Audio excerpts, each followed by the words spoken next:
kita mulai. Kita baca salawat terlebih dahulu sebanyak 100 kali. Yang pertama dengan niat semoga segala urusan kita dimudahkan oleh Allah, hajat-hajat kita dikabulkan oleh Allah, aib-aib kita ditutupi oleh Allah, kita diberikan rezeki yang banyak, yang lancar, yang berkah, yang manfaat.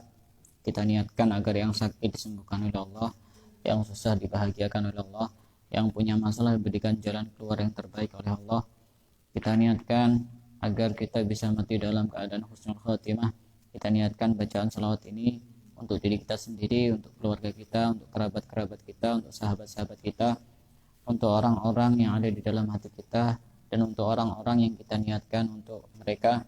Kita niatkan bacaan salawat ini dengan niat-niat yang banyak, niat-niat yang baik, sebagaimana yang diniatkan oleh orang-orang soleh terdahulu. Innallaha wa malaikatahu yusholluna 'alan nabi ya ayyuhalladzina amanu shallu 'alaihi wa sallimu taslima.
Bismillahirrahmanirrahim. Alhamdulillahirabbil alamin. Wassalatu wassalamu ala sayyidina Muhammadin asyrafil mursalin wa ala alihi wa sahbihi ajma'in. Subhanaka la ilma lana illa ma 'allamtana innaka antal alimul hakim. Qala rabbi shrah li sadri wa yassir li amri wahlul 'uqdatam min lisani yafqahu qawli. Nawaitu ta'alluma wa ta'lim wal ifadata wal istifada wa tamassuk ala kitabillah wa sunnati rasulih wa du'a ila al-huda wa dalala ala al-khair wa amradatihi wa qurbihi wa thawabihi subhanahu wa ta'ala.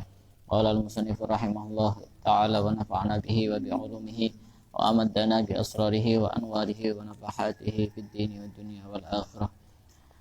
Alhamdulillah, pada pagi hari ini kita masih diberikan kesempatan oleh Allah sehingga bisa menghadiri kajian rutin setiap hari dalam keadaan sehat walafiat.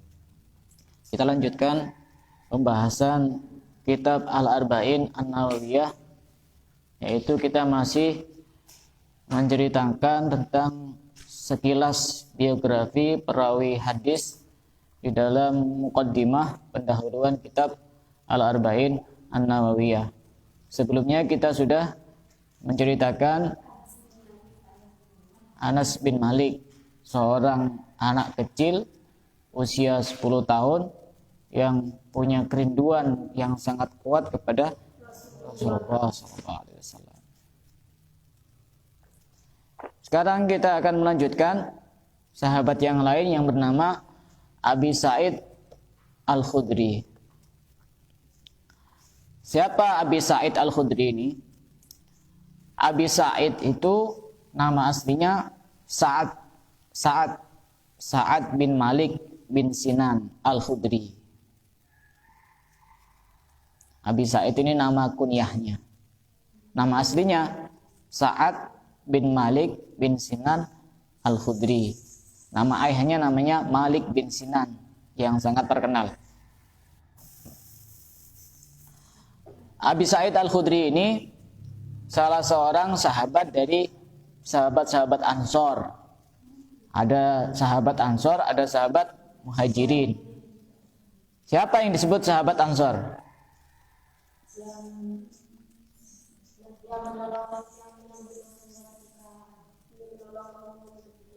Hah? Siapa yang disebut sahabat Ansor dan siapa yang disebut sahabat Muhajirin?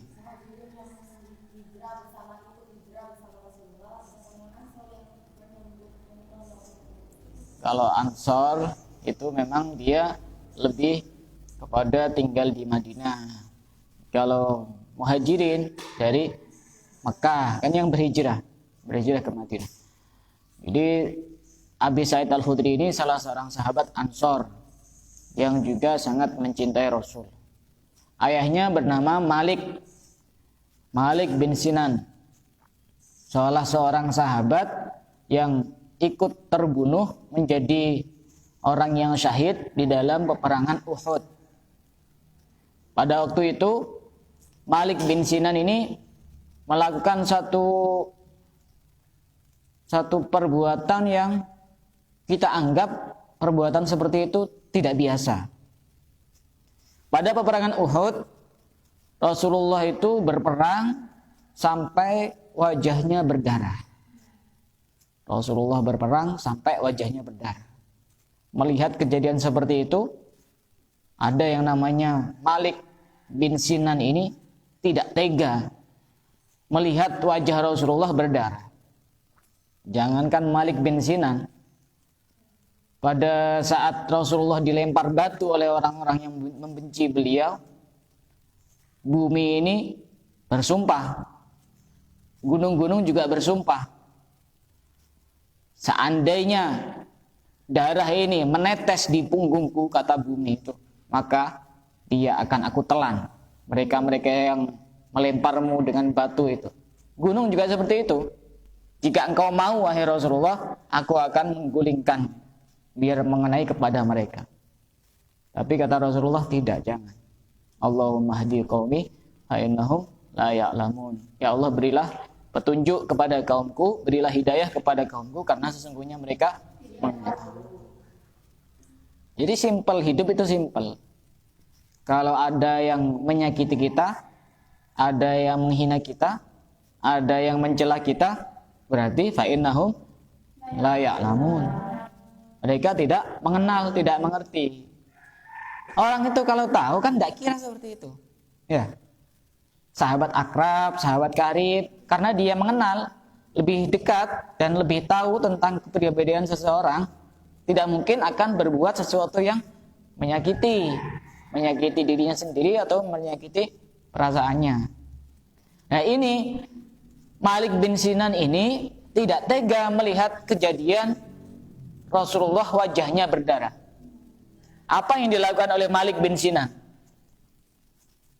Malik bin Sinan ini langsung bersegera untuk menghampiri Rasulullah dan kemudian menghisap darah yang ada di wajahnya Rasulullah.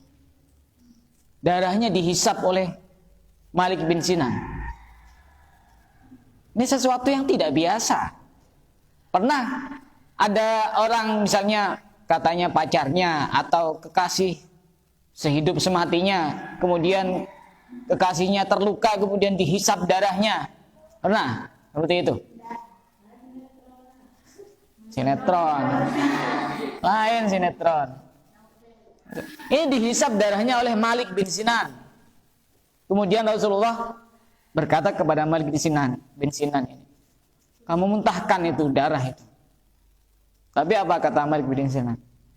Justru darahnya justru tambah ditelan dan diminum oleh Malik bin Sinan. Ini kan sangat luar biasa itu. Tidak tega dan tidak rela kekasihnya itu berdarah-darah.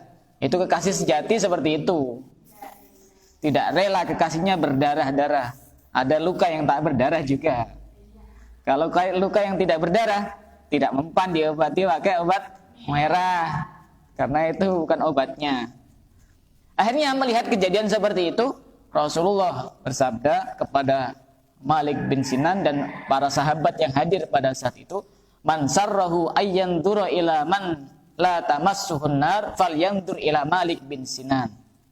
Barang siapa yang ingin melihat orang yang tubuhnya tidak tersentuh api neraka, maka lihatlah Malik bin Sinan. Hebat Malik bin Sinan ini. Oh, itu kok darah kok diminum? Darah itu kan najis. Gimana? Darah najis itu selain darah Rasulullah. Apapun yang keluar dari Rasulullah itu semuanya dihukumi suci. Tidak ada yang najis. Sampai kencingnya pun dihukumi suci. Bahkan ada salah seorang sahabat, saya lupa namanya, pernah meminum air kencingnya Rasulullah. Saya lupa namanya siapa itu. Dan selain Malik bin Sinan, kalau Malik bin Dinar ini salah seorang tokoh sufi yang terkenal. Saya ingatnya Malik bin Dinar. Malik bin Sinan ini salah seorang sahabat ini pernah menelan darah Rasulullah. Ada sahabat yang lain yang bernama Abdullah bin Zubair. Abdullah bin Zubair ini pekerjaannya dia tukang bekam. Bekam dulu sama bekam sekarang itu tidak sama. Bekam dulu itu semacam pakai alat hewan-hewan gitu, terus ada lubangnya, dimasukkan ke situ terus disedot pakai mulut. Makanya ada satu hadis yang mengatakan bahwa orang yang berbekam dan orang yang membekam puasanya batal. Itu karena bekamnya tidak sama seperti bekamnya orang sekarang. Kenapa? Dimungkinkan nanti dia meminum darahnya sehingga puasanya batal. Itu ketika memang dia minum darahnya. Ketika tidak minum, ya tidak apa-apa. Tapi walaupun seperti itu, berbekam pada saat puasa itu hukumnya makruh. Ada namanya Abdullah bin Zubair. Abdullah bin Zubair ini termasuk orang yang pernah membekam Rasulullah. Disedot itu darahnya, setelah itu kan dikumpulkan darahnya. Setelah selesai, Rasulullah memerintahkan kepada Abdullah bin Zubair, ini darah saya buang, sekiranya tidak dilihat oleh manusia, tidak diketahui oleh manusia. Abdullah bin Zubair ini cerdas orangnya. Tidak mau kemudian kehilangan kesempatan yang sangat berharga. Apapun yang bersambung dengan Rasulullah itu menjadi sangat istimewa. Apakah kemudian dibuang sama Abdullah bin Zubair? Dikumpulkan, setelah itu diminum darahnya sama Abdullah bin Zubair. Setelah itu kemudian datang lagi kepada Rasulullah. Gimana, darah saya sudah dibuang di tempat yang sekiranya tidak dilihat manusia. Tawa Abdullah bin Zubair. Kamu minum? Iya, saya minum. Saya sudah membuang di tempat yang sekiranya manusia tidak bisa melihat. Insyaallah. Para sahabat tuh kecintaannya sangat luar biasa dulu kepada Rasulullah. Apapun yang bersambung dengan Rasulullah itu dijadikan sesuatu yang sangat istimewa. Apapun itu. Bahkan ketika Rasulullah berwudu, itu para sahabat itu berebutan untuk mengambil air bekas wudunya Rasulullah. Air bekas wudunya Rasulullah. Dalam satu hadis diceritakan, kana sallallahu alaihi wasallam idza tawaddaa badara sahabatu ila wudu'ihi yatabarrakuna bil ma. Rasulullah pada saat berwudu, para sahabat itu cepat-cepat rebutan untuk mengambil bekas air wudunya, yatabarrakuna bil ma. Mereka mengambil berkah dengan air bekas Rasulullah. Jadi mengambil berkah, tabarukan itu ada dalilnya. Dikira bid'ah, haram. Para sahabat itu mengambil berkah dari air bekas wudunya Rasulullah. Air bekas wudu itu namanya wadu. Kalau pekerjaannya namanya wudu, pakai dhammah. Pekerjaannya itu namanya wudu. Kalau airnya namanya wadu. Dalam istilah fikihnya seperti itu. Para sahabat itu sangat cinta, sangat luar biasa kepada Rasulullah. Kita perlu untuk meniru bagaimana mereka berusaha untuk mencintai Rasulullah. Apalagi kita sedang berada di bulan dilahirkannya Rasulullah. Pernah suatu ketika ada namanya Abu Sufyan. Abu Sufyan ini salah seorang yang musyrik. Kemudian Abu Sufyan ini menawan salah seorang sahabat yang bernama Zaid bin Dathinah. Siapa namanya? Zaid bin Dathinah. Ditawan, diikat, kemudian mau dibunuh sama Abu Sufyan.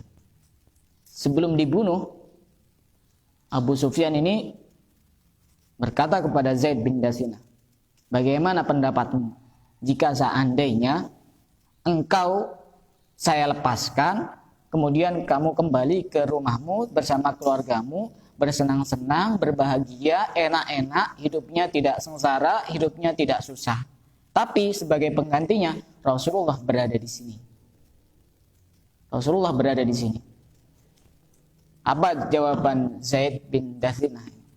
Kita perlu belajar cinta kepada para sahabat. Jangan belajar cinta kepada orang-orang yang tidak tahu arti cinta.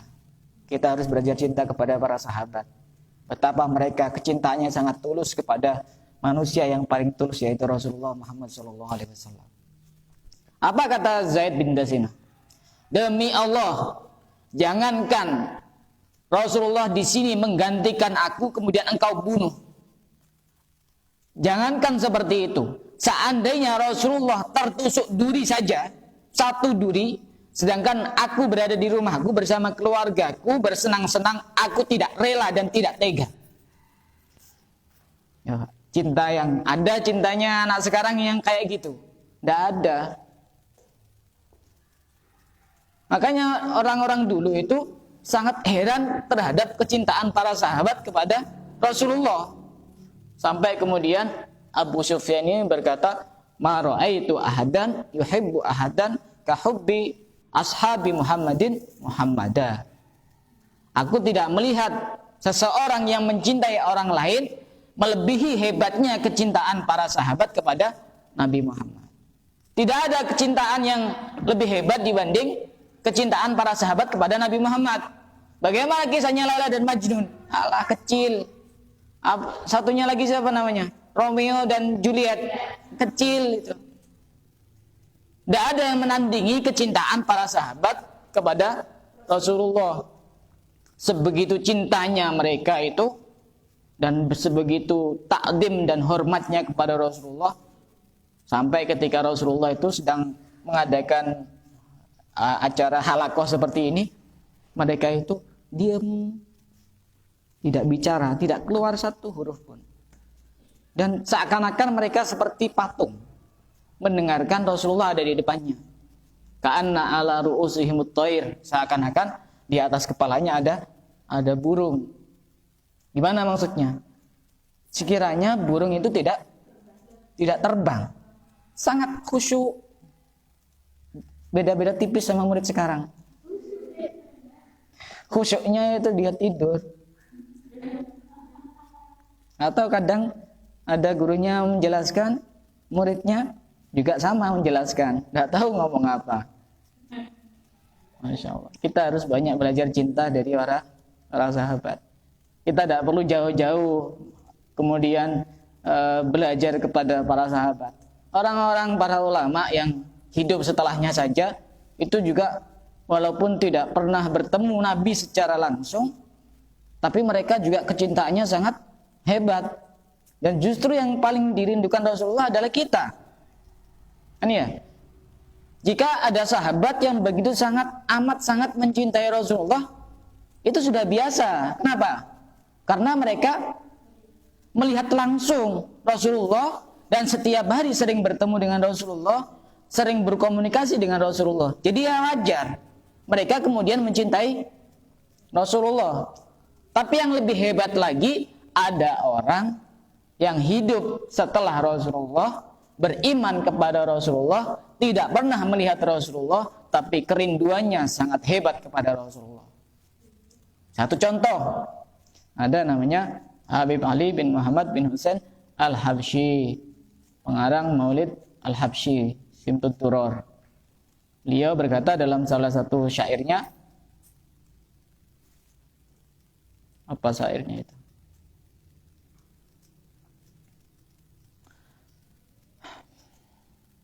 Maritu fakana dzikru bur'an li illati. Kata Habib Ali bin Muhammad bin Husain Al-Habsyi, maritu, aku sakit, fakana dzikru bur'an li illati. Maka dengan menyebut kekasihku Nabi Muhammad, dia bisa menjadi pengobat dari penyakitku. Faya habbada dzikran liqalbi syifa'uhu. Maka alangkah beruntungnya menyebut kekasih hatiku, dia akan menjadi penyembuhku. Habib Ali. Kemudian beliau melanjutkan syairnya, idza alimal usyaku da'i faqul lahum. Jika para perindu bertanya kepadaku tentang penyakitku, maka katakan kepada mereka. Ini perindu yang sesungguhnya. Habib Ali, jangan niru perindu-perindu yang lain. Tirulah Habib Ali. Jika para perindu itu tahu tentang penyakitku, faqul lahum, maka katakan kepada mereka, fa inna liqa ahbabi qalbi dawa'uhu. Karena sesungguhnya bertemu dengan kekasih hatiku adalah obatnya. Habib Ali ini kerinduannya sangat membuncah kepada Rasulullah. Makanya syair-syairnya itu sangat sastra, puitis. Beda dengan Maulid Diba. Maulid Diba ini lebih kepada menceritakan sejarah-sejarah atau apa. Tapi kalau Maulid Habsyi ini lebih kepada pujian-pujian kepada Rasul. Jadi itu bahasanya tinggi. Bahasanya sangat tinggi. Nah, kita di bulan Rabiul Awal ini harus banyak belajar cinta. Kepada siapa? Dari para pecinta, orang yang paling dicinta, yaitu Rasulullah. Sering baca-baca kisah-kisah orang yang cinta kepada Rasulullah, orang yang merindukan Rasulullah, baik dari kalangan sahabat, dari kalangan tabi'in maupun orang-orang yang sekarang. Itu kita harus banyak belajar cinta kepada mereka. Minimal setiap hari kita baca kisahnya, walaupun tidak baca minimal cari di YouTube kisah-kisah orang yang mencintai Rasulullah. Minimal itu. Buat apa? Kita dalam rangka merayakan hari kelahiran Nabi Muhammad. Jadi tidak harus kemudian kita merayakan hari kelahirannya, kita mengadakan acara pengajian umum dan seterusnya. Ya itu bagus. Tapi ketika tidak bisa merayakan dengan cara seperti itu, ya kita merayakan dengan apa yang dicintai oleh Rasul. Apa saja itu bisa. Nah, kita lanjutkan. Malik bin Sinan. Malik bin Sinan ini pada saat dia masih kecil, dia pernah minta izin kepada Rasulullah agar diizinkan untuk mengikuti perang Uhud. Tapi karena masih kecil, ya akhirnya tidak diizinkan sama Rasulullah. Anaknya para sahabat dulu itu walaupun masih kecil tuh hebat-hebat. Ya seperti contohnya kemarin itu siapa? Anas bin Malik. Dan bahkan saya pernah mendengar cerita pada saat itu ada pengajian umum di pondok saya di Jombang. Itu juga ya kebetulan di pondok saya ini sering undang Habib Jamal Malang. Pada saat itu beliau bercerita pada masanya Sayyidina Abu Bakar As-Siddiq ada seruan perang. Kemudian ada anak kecil, tidak disebutkan namanya siapa, merengek-rengek kepada orang tuanya, nangis-nangis, tiap hari nangis. Akhirnya ditanya sama orang tuanya, kamu kenapa kok nangis? Saya pengen ikut berperang. Jangan, kamu masih kecil. Sudah dibujuk-bujuk, jangan, tapi tetap dia maksa pengen ikut perang. Akhirnya orang tuanya ini tanya kepada anaknya, apa yang mendorong kamu ikut perang? Apa yang mendorong kamu ikut perang? Orang tuanya ini kan mikir, ini kalau pengen harta rampasan perang, ya kira-kira tidak mungkin karena masih kecil. Ingin mendapatkan wanita-wanita yang ditawan pada saat peperangan, juga sepertinya tidak mungkin karena masih kecil. Akhirnya ditanya sama orang tuanya, apa yang membuatmu ingin ikut berperang? Dia menjawab anak kecil ini, sangat cerdas anak kecil ini.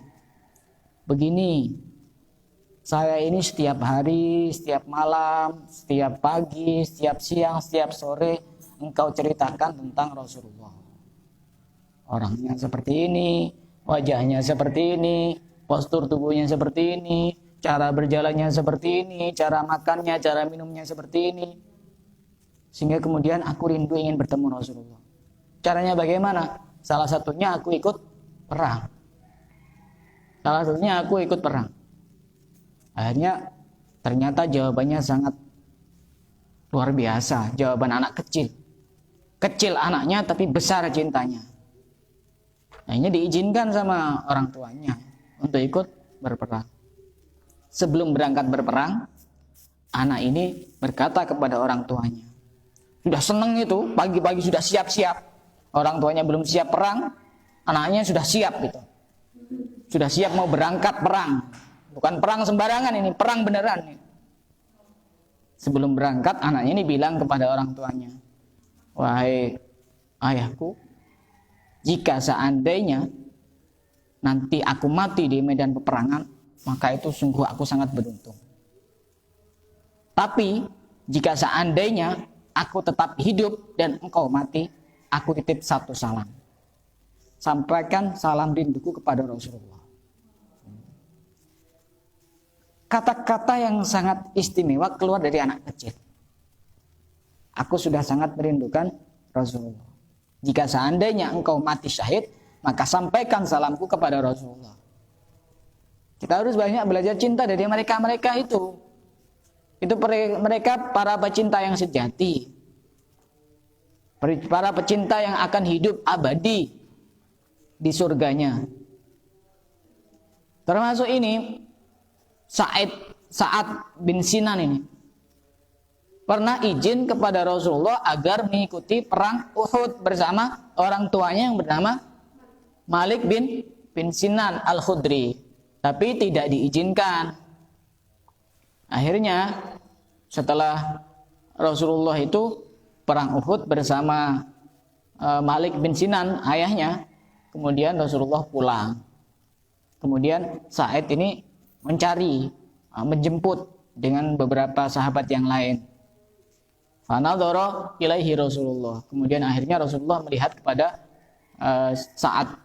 Kemudian bertanya, Sa'ad bin Malik, apakah kamu Sa'ad bin Malik? Dia menjawab, na'am, iya. Akhirnya Rasulullah fadana minhu wa qabila rukbatahu. Hanya Rasulullah mendekat kepada Sa'ad bin Malik dan mencium kedua lututnya. Maka kemudian Rasulullah berkata kepada Sa'ad bin Malik, ajarakallah fi abika li'annahu qutila syahidan. Semoga Allah memberikan pahala yang sangat besar kepada ayahmu karena ayahmu sudah terbunuh sebagai orang yang mati syahid. Tapi anaknya seperti itu juga tidak sedih. Kenapa? Karena ayahnya mati-matian berjuang membela Rasulullah. Dan Sa'ad bin Malik atau lebih kita kenal Abu Sa'id Al-Khudri, Abi Sa'id Al-Khudri, ini beliau ditakdirkan oleh Allah hidup serba pas-pasan dan bahkan bisa dikatakan miskin. Abu Sa'id Al-Khudri. Kita harus banyak belajar kepada beliau. Bahwa para sahabat walaupun mereka itu mulia, juga ada yang hidupnya pas-pasan. Kita itu kadang tidak mulia, kemudian kita ditakdirkan hidupnya tidak berkecukupan, ngeluh. Enggak mulia. Yang mulia saja ada yang hidupnya pas-pasan. Kita mulia enggak, pengennya hidup enak. Belajar kepada mereka itu. Pada suatu hari Abu Sa'id Al-Khudri ini asbahtu wa laisa indana ta'amun. Pada suatu pagi kami tidak punya makanan yang bisa kami makan. Sekeluarga tidak punya makanan. Bayangkan orang mulia tidak punya makanan yang bisa dimakan. Alhamdulillah kita harus banyak bersyukur kepada Allah. Tiap hari masih bisa makan. Bahkan sehari 3 kali. Ya 2 kali makannya yang lain tambah itu. Iya makannya 2 kali. Ya, makan yang lain itu. Mau jadi berapa kali? Siang, malam gitu. Belum lagi masih beli ini, beli itu. Masya Allah. Sa'id Al-Khudri ini pada suatu pagi dia tidak punya makanan yang mau dimakan. Akhirnya apa? Walaqad rabattu hajaron. Aku kemudian mengikatkan tali di perutku, kemudian dikasih batu. Tujuannya apa? Itu dia itu kan lapar.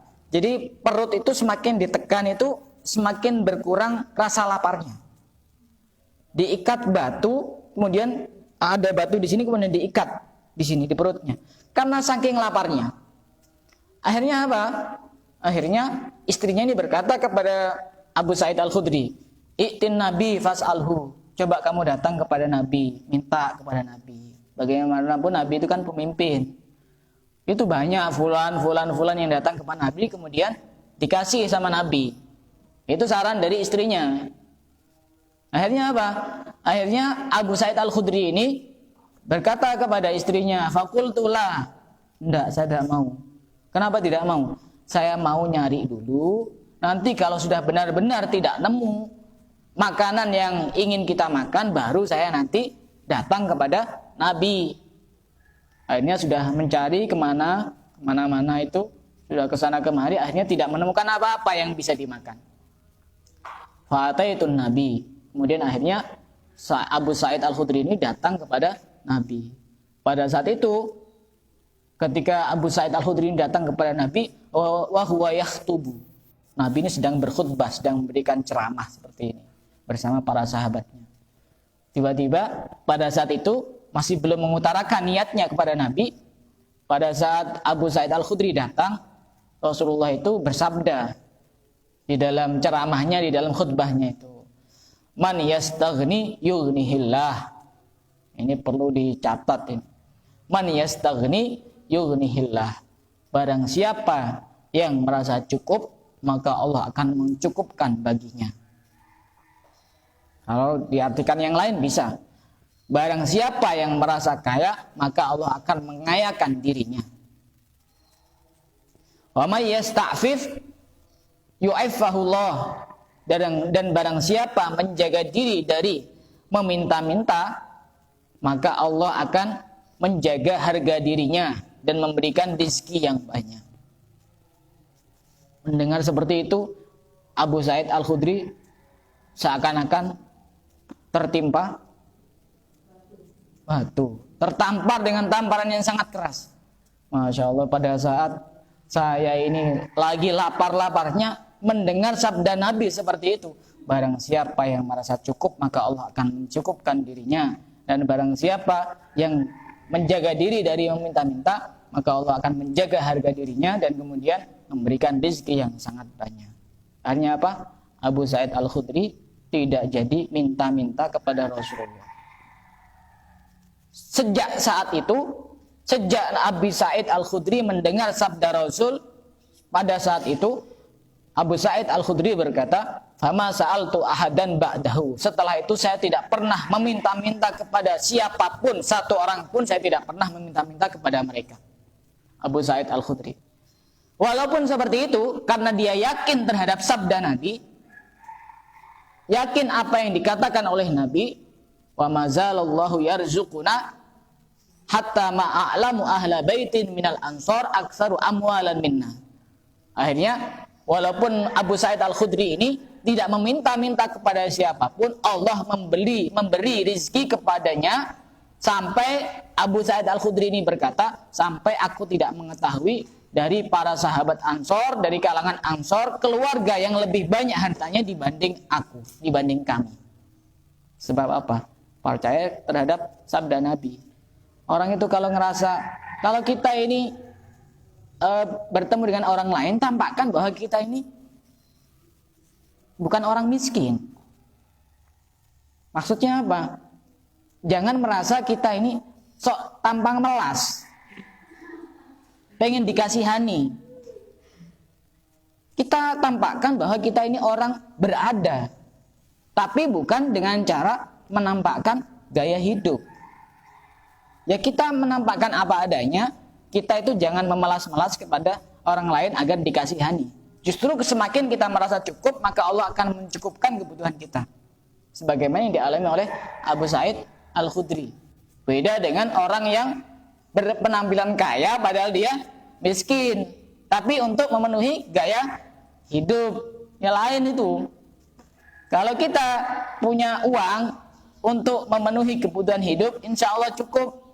Tapi kalau untuk memenuhi gaya hidup, tidak akan cukup. Belum lagi ini, belum lagi yang di bibir, belum lagi yang di mata, belum lagi yang di pipi, belum lagi ini, belum lagi itu. Semuanya gaya hidup. Yang dimaksud di sini apa? Merasa cukup itu menampakkan bahwa dia itu cukup. Sehingga tidak kemudian dia merasa ingin dikasihani sama orang lain. Yang terjadi sama Abu Sa'id Al-Khudri, bahkan tidak ada orang yang lebih banyak hartanya dibanding keluarganya Abu Sa'id Al-Khudri. Karena apa? Karena dia menjaga diri dari meminta-minta. Meminta-minta ini sesuatu yang sangat tidak disukai oleh Rasul. Apalagi meminta-minta sedangkan dia ini mampu untuk bekerja. Justru perkara yang sangat haram. Sebagian orang itu kan meminta-minta dijadikan sebagai pekerjaan. Bahkan saya lihat ada orang minta-minta itu masih sehat. Dia mau kerja. Boleh minta-minta dengan dua syarat. Ini. Boleh minta-minta di jalan-jalan atau minta kepada orang lain dengan dua syarat.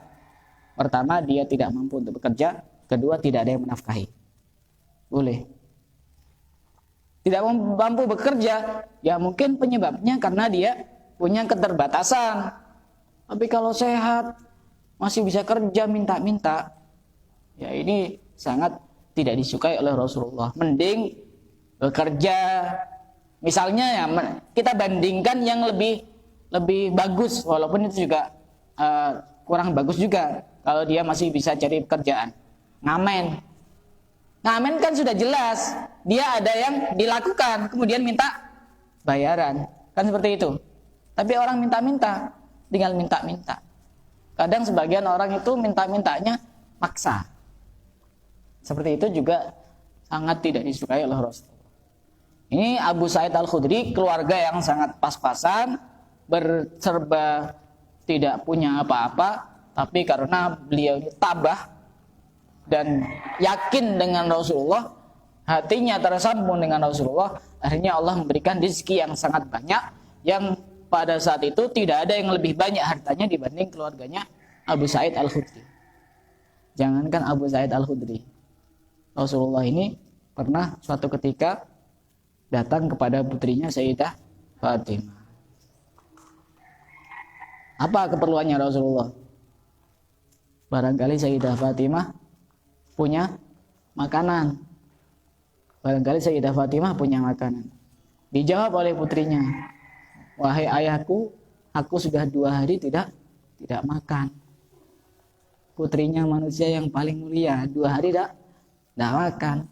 Kita alhamdulillah walaupun kita tidak mulia, tiap hari masih makan gitu. Saya 2 hari itu sudah tidak makan. Akhirnya apa? Akhirnya Rasulullah membuka itu bajunya.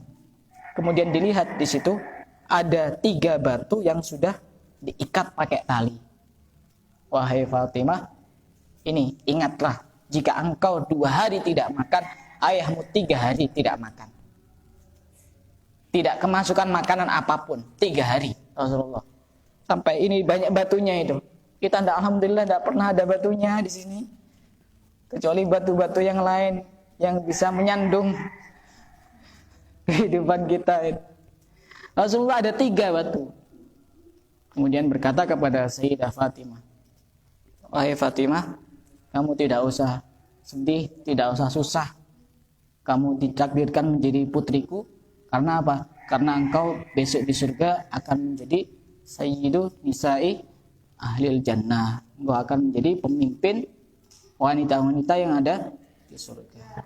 Rasulullah itu perjuangannya sangat keras, perjuangannya sangat hebat. Demi siapa? Demi kita. Seandainya Rasulullah itu ditakdirkan hidupnya serba bermewah-mewahan, kayak apa nasib umatnya itu nanti? Oh, hidup enak semuanya. Tapi itu berkat perjuangan yang sebegitu gigihnya dari Rasulullah, beliau menjadi mulia. Semua itu butuh perjuangan. Yang kita lihat sekarang, orang yang enak-enak itu perjuangannya berat. Orang sekarang kadang ngelihatnya, oh itu kok orang hidupnya enak ya. Kamu tidak lihat perjuangannya kayak apa. Bisa jadi ketika kamu mengalami hal yang sama, tidak mampu untuk menjalani. Jangan lihat orang itu enaknya saja, lihat perjuangannya kayak apa. Perjuangannya sangat berat. Satu contoh saya misalnya. Saya misalnya, pada saat saya masih belajar di Tarim, sekitar dapat 2,5 tahun, saya ditinggal orang tua saya. Saya pada saat itu sampai bingung, ini saya lanjut apa enggak? Kalau lanjut nanti siapa yang biayai? Ya walaupun di sana dapat beasiswa, tapi kan butuh makan, butuh ini, butuh itu juga. Nanti siapa yang biayai? Akhirnya dari pihak keluarga bermusyawarah untuk tetap saya lanjut sampai selesai. Jadi jangan lihat enaknya saja, perjuangannya kayak apa. Kemudian jarak 1 tahun adik saya perempuan menikah, saya itu tidak pulang. Orang tua meninggal, saya tidak pulang. Adik saya menikah, saya tidak pulang, saya jadi walinya. Saya telepon dari luar negeri, butuh biaya banyak itu. Telepon luar negeri, apalagi dulu belum ada internet. Kalau sekarang pakai WA enak, itu pakai paket data. Dulu pakai pulsa biasa itu. Setelah itu saya pulang, 5 tahun tidak ketemu keluarga itu. Bayangkan, di sini mondok masih enak. 1 bulan, 2 bulan pulang. Kadang pulangnya lama.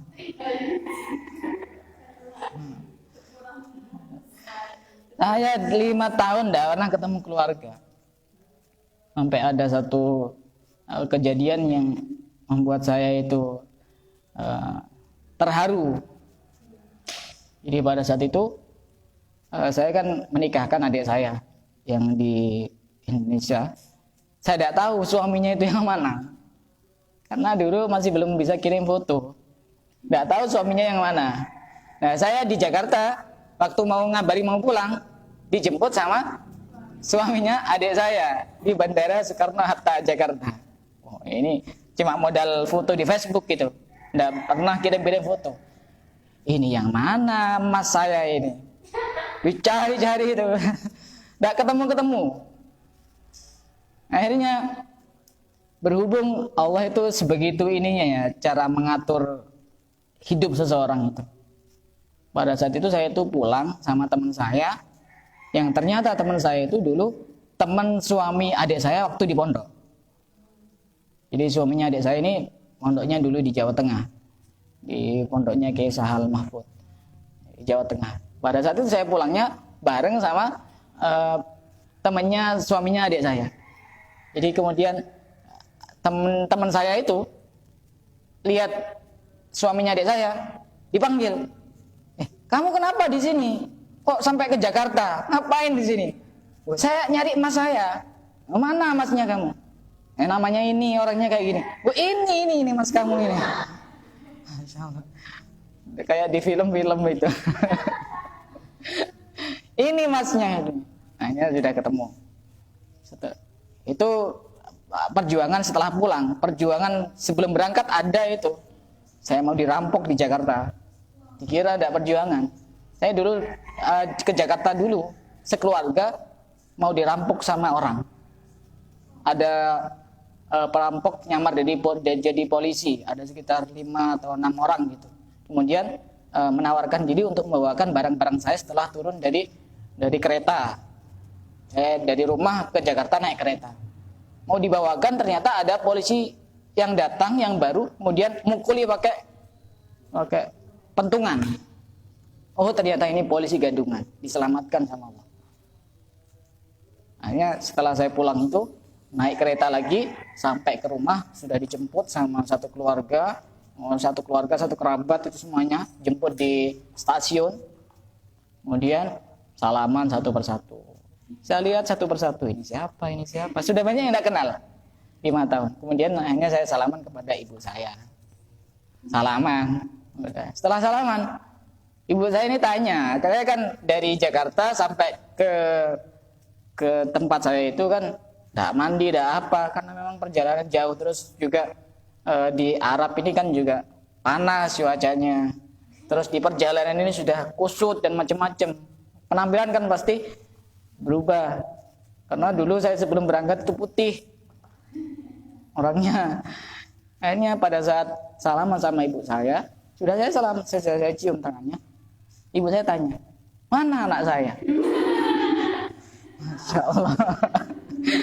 Saking lamanya tidak ketemu. Mana anak saya? Dibilang sama adik ipar saya, oh, ini yang barusan salaman ini. Masya Allah, ini anak saya ini. Kok jadi hitam kayak gitu? Nah, ya.